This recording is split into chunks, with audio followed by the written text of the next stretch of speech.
They say never mess with an old man who's got time and land. When HOA Karen called the cops on me for fishing on my own lake, she had no clue I'd once helped draft the very easement her HOA relied on. 3 minutes after her tantrum, her entire community's $2 million access point was on the line, and I wasn't bluffing. I've lived on this land since 1976. Bought it when I was just 28, right after my wife and I decided we wanted a quiet place to raise our kids, away from the traffic, the noise, and the chaos of city living. I planted every tree around that lake myself, stocked it with fish, even named it Becca's Mirror after my wife. The water was calm most mornings, still as glass, just like her eyes when she was happy. She passed in 2008, and I haven't moved a single stone around the lake since. So when a screaming HOA Karen came storming down the hill, iPhone in hand, barking orders like she owned the place, I knew this wasn't going to be just another petty neighbor issue. "Excuse me, this is private property. You can't fish here." I turned slowly from my chair on the dock, looked her square in the eyes behind her oversized sunglasses, and said, "Ma'am, I built this dock." She didn't blink, just kept shouting, pacing on the gravel path like a rabid mall cop. "I don't care what you built. This area belongs to the HOA now. It's for community use only, and you're trespassing." Now here's the thing. 20 years ago, long before Karen moved in, the developer who built the houses behind my property asked me for an easement. They needed a small sliver of land to create a walking path along the lake, so their homes would have waterfront access and sell for more. I agreed, on one condition: it had to remain open for shared use, and any dispute or abuse of the easement would void the agreement. It was in writing, signed, filed at the county clerk's office, and I still had the original. The path she was stomping on, that was the easement. The dock I was fishing on, still 100% mine. But Karen, like most HOA board tyrants, thought yelling louder made her right. "You've been reported multiple times by residents. Fishing isn't allowed in this area. We don't want strange men hanging around our lake." I let out a tired laugh. "Strange men? Lady, I built this lake." She pulled out her phone, dialed 911, and in the fakest panic voice I've ever heard, told them there was an elderly man loitering with sharp tools near the water. Sharp tools? I had a rod and a coffee thermos. "You just made a very expensive mistake," I muttered, reeling in my line. "You think calling the cops is a mistake? No, sir, the mistake is thinking you're above the rules." Well, the squad car arrived just as I stood up. 2 officers stepped out, one of them a young guy who'd fished with me as a kid. He saw me, grinned, and waved. "Mr. Hadley, you're still catching those bass, huh?" I nodded. "They've gotten smarter since you were 12, but they still bite." Karen stood frozen. She didn't expect them to know me. She certainly didn't expect Officer Danny to walk up and shake my hand. "This man is trespassing," she snapped, her arms flailing like she was leading a Zumba class. "He's harassing residents and using the dock without authorization." Officer Danny raised an eyebrow. "Ma'am, this is Mr. Hadley's property. That dock has been here since before you were probably out of diapers." She went pale. No, that can't be right. This is HOA land." "Not quite," I said. "This path is under a limited use easement I granted to your developer, one that expressly prohibits the kind of harassment you're showing right now." Danny turned to me. "You still have the paperwork, Mr. Hadley?" "Filed and copied. You want me to get it?" Karen interjected. "This can. To be real, I'm the HOA vice president. I've dealt with land access before. That lake is common use property." I shook my head. "The lake is on my deed, always has been. Your HOA only has conditional access to walk along this side. That condition, that no member of your association attempts to claim control or ownership, which you just did." She stepped back, her mouth working but no sound coming out.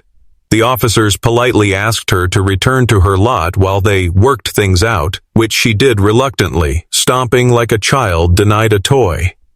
That's when I invited the officers inside and pulled out the original easement document. It had my name, the developer's signature, the clause about non-interference, and a termination clause triggered by any claim of ownership or attempt to restrict my use of the land. Danny whistled. She really stepped in it, huh? Oh, she stepped in more than that, I replied, sipping my now cold coffee. She just gave me every reason I need to revoke the easement. The next morning, I emailed a certified letter to the HOA president, their legal counsel, and the county assessor's office. Subject line, easement termination, non-compliance and harassment. Within 2 hours, I had 3 voicemails, 6 emails, and even a text message from someone on the HOA board asking if we could talk things over before legal steps were taken. But I wasn't in the mood to talk. For years, I'd put up with this HOA creeping further and further into my land. They trimmed my trees, installed a bench on my grass, and even tried to place a sign that said, Community Lake Access, no fishing. Karen's stunt was just the last straw. By noon, I'd contacted a land attorney who specialized in rural property disputes. By 5 p.m., we'd drafted an official notice of easement withdrawal, citing breach of terms, recorded history of interference and abuse by an HOA officer. We sent it to the county for official filing. I didn't expect them to take it well. But I didn't expect what happened next either. The following weekend, I was outside planting a few azaleas when I saw a small group from the HOA, including Karen, gathered in front of the path. They had papers in hand, and I could hear the tail end of her voice echoing over the wind. He doesn't have the authority to do that. The easement is permanent. I walked up, gloves still on, and gave them a polite wave. Morning, something I can help with? Karen sneered. We're reviewing the legality of your sudden aggression. You're impacting the property value of over 40 homes. I nodded slowly. You're right, and your actions are going to cost your association more than just property value. The HOA president, a nervous-looking man in his 50s, stepped forward. Mr. Hadley, surely we can come to some understanding.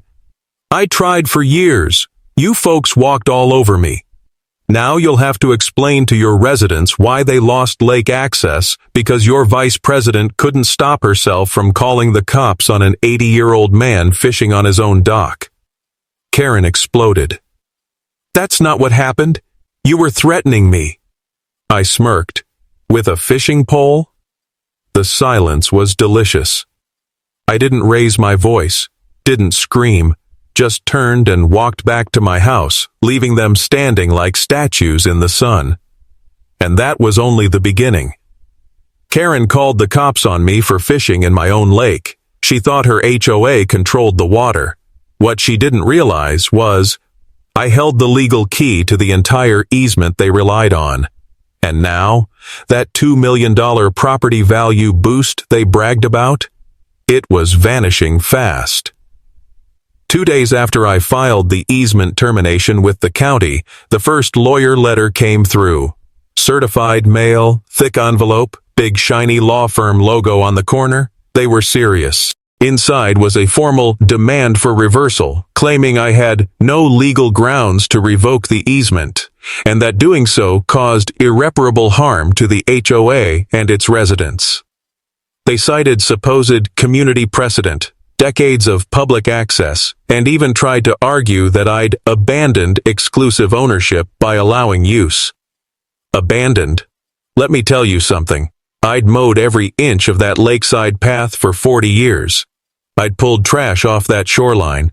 I'd even repaired their little footbridge twice when their contractors screwed it up. They didn't own squat, and they knew it.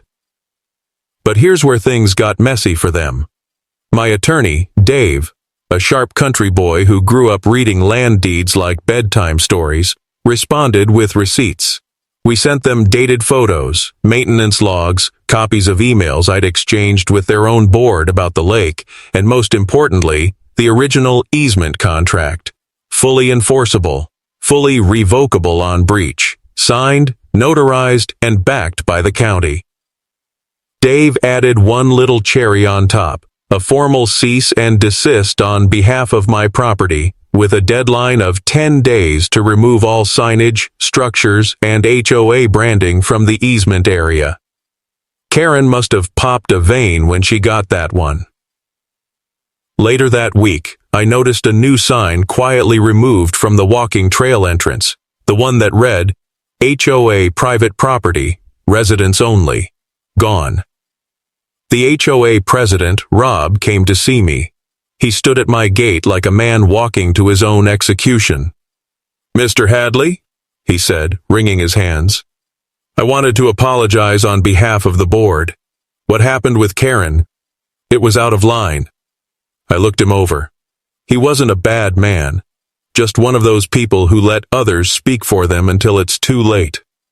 "Too little too late," I said. "That easement's gone, Rob. I gave you folks every chance for years. Karen just lit the match." He nodded. "I understand, but is there any chance we could come to an agreement? Maybe renegotiate access?" Now here's the thing. I could have just told him no, but I had a better idea. One that'd teach them a lesson and make sure they'd never mess with me or another neighbor again. I told him I'd consider renegotiation under one condition. Karen resigns from the HOA board, permanently. No appeals, no future elections. Gone.